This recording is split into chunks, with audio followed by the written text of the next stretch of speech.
Hello there, my good people. It's your boy, the Man Penguin, and we are back today with a Hoi 4 tutorial. Today's video was requested of me some time ago. I've dilly-dallied my way to get around to it. I do apologize for that. But today's video is a little tutorial slash guide for playing the Soviet Union. The Soviet Union is a nation that really needs no introduction. It's one of the major players in Hoi 4.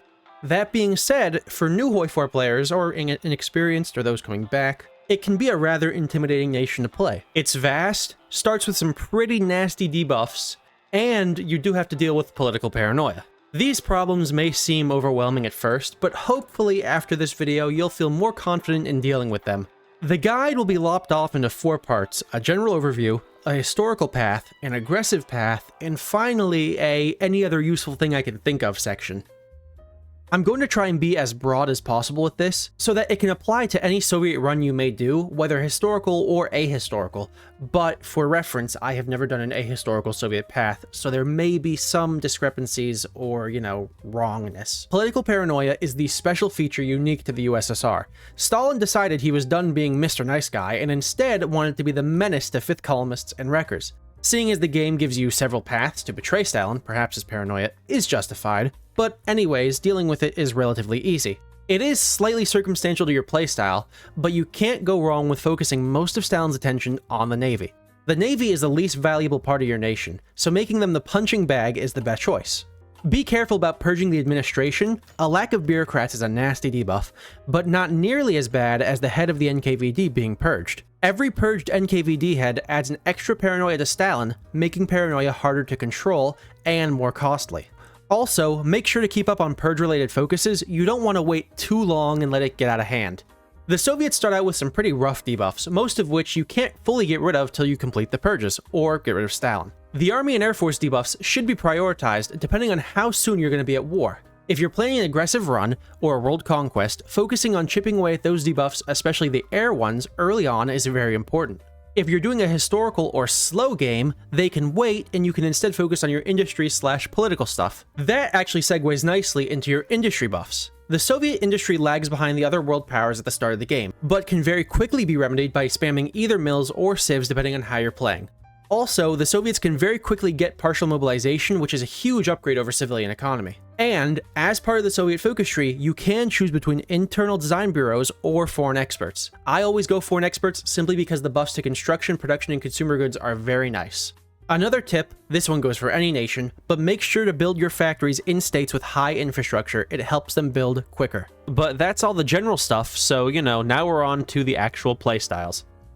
For those of you who want to play a historical Soviet Union, or simply find yourselves not getting involved in a major war till 1940-41, this section is for you. When playing for the long game, it's smart to prioritize your civilian industry during the interwar period. Spamming civs gives your industry a great base to build off of. Now sure, by civ spamming, your military production will be pretty lacking come the war, but with some smart production and your abundance of factories, holding while you expand the military industry will be a piece of cake.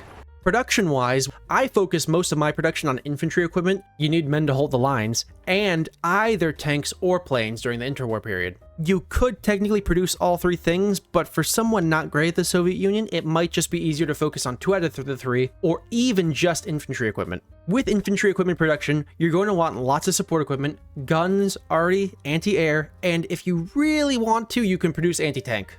Also, producing motorized is good for supply hubs and armored trains to supply the men. Armored trains are nice because they can actually help you shoot down enemy casts. The divisions themselves that you're going to hold with, they can look really however you'd like. The new DLC has made division design be pretty funky in a good way, so experiment all you'd like to. Here are 2 potential division templates you can use as a basis and mess with as you please. The straight 20 with infantry, the most basic division design, but it does its job and it does it well. Just make sure to load this guy with plenty of support companies to give it the highest odds of survival.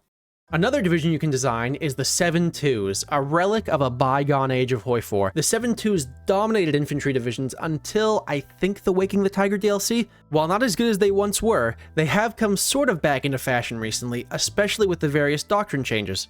They're a solid choice if you want to relive the Hoi 4 glory days, or want to experiment around with your template and production lines a little bit. Here are some more experimental divisions I tried out on my own, to give you an idea just for how ludicrous things can get. I almost forgot, with all this talk of division design, I should probably briefly mention land doctrines. It's hard for me to recommend a specific doctrine/sub-doctrine nowadays, simply because they're all playable in their own way, but I will say for a defensive Soviet build, Great War Infantry is a good choice for the entrenchment, and depending on how much arty/support companies you have in your divisions, fire concentration or field engineering is also a great choice. As for your operation, well, it doesn't really matter, choose whatever one you'd like. All are applicable in their own way, but if I had to say one, mission type tactics isn't bad at all. Grand Assault is also pretty good. Assuming you're facing an invasion from the west and you don't feel confident in your ability to hold your border, the Soviet Union basically has a built-in defensive line for you. The Dnieper River to Smolensk and then along the Dvina River to Riga, it's basically a freebie line for your defensive needs. The only thing you need to do is make sure to build supply dumps behind Kiev, by Kherson, and upgrade your railways so that your troops can get ample supply. You can also build forts along the line if you want to be really safe, although forts have been nerfed in the most recent DLC. You are going to want a large amount of divisions to hold the line, assuming you're facing an enemy like Germany. At least 2 full armies worth 240 divisions, upwards of 300 if you can afford them, and anything more is just a cherry on top, really. Make sure to load your guys with AA, enemy casts will be your biggest problem until you can get your air force off the ground. And while recording footage, it reminded me to mention the fact that being deorged is a common problem you will face, but luckily, where you may be deorged the most is predictable. There are certain provinces here or there where being deorged is a decent possibility. Building forts in these places can prevent such a scenario, but the most important thing you can do is run the game slow and keep a close eye on those battles. But that's really all I can think of right now for a defensive USSR game. If you have any recommendations or tips, drop them down in the comments below. Flying in the face of peaceful Soviet intentions is this aggressive Soviet path. You can do this several different ways, but I'm going to cover the way I did it in my World Conquest so I don't have to get any more footage. Now, disclaimer, the World Conquest footage is old. It might even be before Gotterdammerung, honestly. Might not be, I can't remember, but it's before the newest DLC, that's for sure. Anywho, an aggressive playthrough is going to require a slight change in tactics. Mill spamming is the key to any good aggressive run. You need as many mills as possible to cover the gap between you and the other foreign powers, but also to cover your own deficit that the Soviet Union starts in. Infantry equipment will, ironically, take a back seat here. Your infantry is simply a fleshy wall meant to stall enemy divisions while your tanks and air force do the brunt of the work. For production, I like to have 3/4 of my factories on planes and tanks, and of the quarter on infantry, most on AA, arty, and support. Your naval production is rather unimportant. You can produce whatever you want, really, but convoys might be the best choice. Just make sure to take all your navy and merge it together and leave it up in Murmansk or somewhere where you can get it out reasonably easily. A little side note, with the new DLC, I'm no longer sure if this strategy works, but you hypothetically can invade the USA early game as the Soviets. If you were to pursue that, you need to only produce convoys. In this run, you're going to want to prioritize the Purges, the Air Force tree, and the Army tree. As was covered earlier, the Soviets start out with a great deal of debuffs to the Army and Air Force, debuffs that can severely hinder your early game conquests of Germany and Poland. You can do a good amount of focuses to deal with the debuffs early game, but eventually you will need to complete the purges so that you can get rid of political paranoia and get access to the rest of your military tree. You won't be able to do too much of, if really any, of the third 5-year plan, so don't waste your time with it. Your industry focuses should be on getting the research slot before Ural and Far Eastern development. Of course, after you beat Germany and are preparing to invade the Allies, or whoever you want to invade really, you can pretty much do whatever focuses you want, as you'll be more powerful than any other country in the game, and so you won't need to be as precise with the focuses you choose. With this run, your infantry is far less important than your tanks and planes, but that does not mean they are valueless. They need to have anti-air in them at the very least to help your air force shred the German casts, which is the biggest hindrance to you and your aspirations for the liberation of the world's proletariat. Besides that, they can be as you please. 2 width, 10 width, 50 width, make your divisions to your heart's desire, although you may find the most success just sticking with 20 width. Now as for your tanks, the guys that'll do the most of the pushing, you can roll with these however you please, but you need to make sure you're producing tanks from the jump. You can run mediums, lights, heavies, all are viable. Here are a couple different templates you can choose. These are just some divisions that I've used over time in different games. Template 1 is a simple 20 width, 5 tanks, 5 motorized, or if you're cheap on tanks, 4 tanks, 6 motorized. The most basic tank template you can use, it gets the job done. Template 2 is a 24 width with 4 tanks, 5 motorized, and 2 motorized arty. Again, a rather simple template, but carrying more punch than the 20 width and a little cheaper in the tank department. A solid early game tank. I've used it to great success in several of my videos now. One thing I will say is that you can pretty much use this 24 width throughout the entirety of the game. The only thing I would do is change the motorized artillery out for motorized rocket artillery, or self-propelled if that's your preference. I like motorized rocket, but self-propelled's good too. Template 3 is a 30 width tank division with 6 tanks, 6 motorized, and 2 motorized artillery. More expensive, but a lot more punch than the last 2 divisions. Probably won't be able to employ many of these divisions early game, but what you lack in quantity, you make up for in quality. Obviously, all 3 of these templates are changeable depending on your needs and desires. You can cut them down, make them smaller, or beef them up to make them stronger. These divisions are designed with the early game part of the conquest in mind, like the 1937 to 1940 period. So you can definitely change them as the game goes on. I will mention the tank I use most frequently nowadays. It is a 874, 8 tanks, 7 mechanized or motorized if I can't afford the mechanized, and then 4 motorized rocket artillery. It's 42 width. Sometimes I'll just do 774, which is a 40 width. But that's basically my tank division that I always run once I can afford it. It's very powerful. Very, very powerful.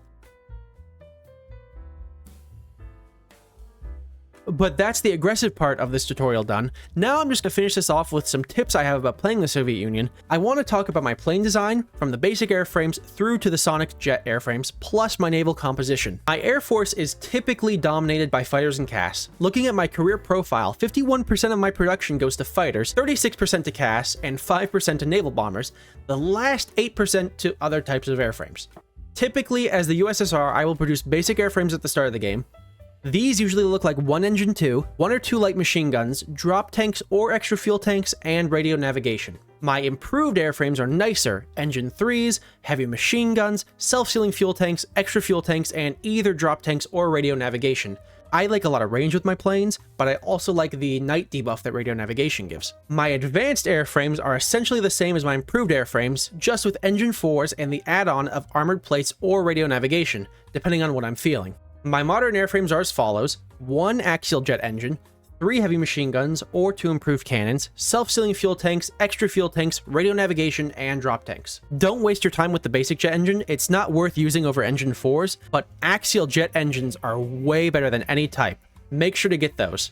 Finally, there are supersonic airframes. They're the GOAT of planes. Once you get them, you will lap the AI's air 100 times over. Legitimately though, nothing changes between them and my modern airframes aside from the actual plane type themselves: 2 cannon 2s, 1 axial jet engine, drop tanks, self-sealing and extra fuel tanks, and radio navigation. These are my fighter designs, and they're absolutely changeable and tweakable, but I found them to consistently do the job from game to game. As for my naval composition, it's really quite simple. I spam heavy cruisers, carriers, and destroyers. Carriers are loaded with carrier naval bombers and carrier fighters. Heavy cruisers are loaded with heavy attack, and destroyers are loaded with torpedoes, but also anti-submarine depth charges. I do also produce other ships over time, but the backbone of my navy is these 3 ships. The AI simply cannot stop it. And so there you have it, a Soviet Union tutorial, relatively in-depth I think, while still being broad enough that you can apply it to any Soviet path you may choose, or even apply it to any nation you may play. Sorry this video took so long for me to complete farbod. I kind of loathed making it. Really what I had a hard time doing was writing the script. So the script took me a while to write. Recording, very quick, but writing took me a while. Editing, I can only imagine how terrible that's going to be. You know, it is what it is. So of course, thank you all so much for joining. I shall see you all in the next video. Peace out.